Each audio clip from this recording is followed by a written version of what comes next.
guys, nandito po kami ulit sa bahay. Yan o. Tala Kita po. mo daw yung bahay. Baliktarin mo daw yung pagdara. Okay guys. Wala man yung O, pambaligtad di, stop na. mo muna. Alo, na picture ko. Stop mo. Yan guys, yan na yung bahay. O, tignan niyo yan guys. Yan o, yan yung lupa. Pinaglalagay namin ng lupa. Yung dito, hindi pa.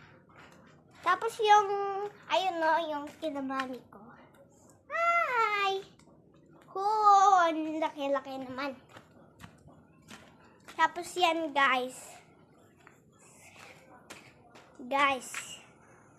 Ayun naman yung panghakot namin guys.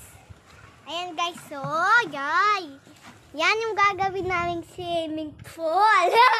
Kakatuwa.